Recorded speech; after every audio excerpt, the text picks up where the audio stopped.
ChatGPT has introduced shopping research. According to a ChatGPT blog post, the new experience does the research for you to help find the right products. Instead of sifting through dozens of sites, you can just describe what you're looking for. For example, you can say, find the quietest cordless stick vacuum for a small apartment. Or something like, I need a gift for my 4-year-old niece who loves art. And shopping research builds a thoughtful guide to help you decide. Sounds just like it was written by the company that did it. And how bullish are you on doing your shopping research via ChatGPT? I'm incredibly bullish. I don't know that I would say specifically ChatGPT. I think I would look more to Gemini. You know, the war between those two. Sam Altman introduced his code red yesterday because he's really wanting the team to get focused on less cash burn and staying competitive against Google. I think that this is giving us an opportunity to shop for things in ways that we wouldn't have before. So are we using this for, yes, you're going to use it for the big purchases, but I also think that as more consumers care about the types of ingredients in their products, they care about where these products are sourced from. And again, number one, they care about price and availability.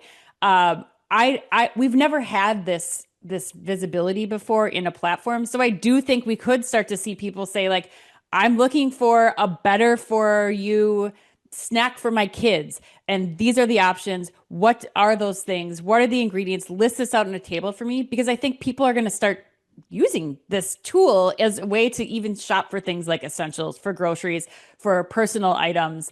So I do think that what ChatGPT has done here, what Gemini did with their latest, their third 3.0 release, I do think that this is going to provide greater value to how people are starting to shop for things, how they're doing price comparisons, and how they get the exact product that they want because it's so simple and easy. But I know I'm very bullish on it. Where do you come down on this, Chris? Are you positive towards this? I know you've been in the past. You've been pushing towards more on the retailer's website. So how do you land on this?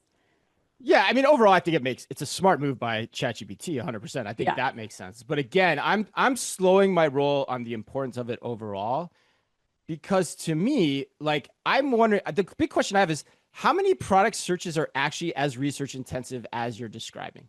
I don't think it's that many. Otherwise, Amazon wouldn't have the hold on first product searches that it has. And in fact, to prove this point, I queried Claude, a competitor LLM platform, on the number of searches that are actually transactional. And you know what the answer is, Anne? The number of searches that are actually transactional is 70%. Only On 30% on are what site? on 30% across the industry. 30% are research based. So that tells me that, how many people are really going to be doing this exhaustive research that, we all glom onto. Like, I mean, I can even remember, I think we even had this conversation like when Walmart debuted their Sparky engine and they were like Yeah. using like, I'm planning the Super Bowl party. It's like, yeah, okay, fine. You can use that use case, but how many use cases are there really like that? And so that's the question I have. So net again, I'd be slowing down if I'm an organization, deciding where I'm placing my bets, being very thoughtful about which Pandora's boxes I want to be opening based on all these announcements that are coming out of ChatGPT and Google and everyone else. Fair. Yeah. I think it's being used for I know that's the Claude representation. I would be again following. I still think we're on the precipice of this.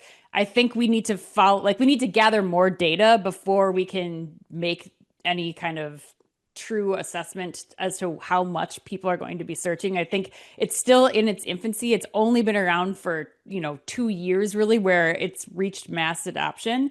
Or 3 years, sorry. And I think we still have a lot more to come here. I still think that it's something that retailers need to be investing heavily in, both on their site and off. I think there's no harm in getting your products more prepared, building content that will help your products show up easier, and number one, making sure that you have price transparency because that is going to be so important And that's where I think we start coming into searches for the kinds of things that you're talking about, Chris, that weren't happening before, but might happen as budgets get tightened up.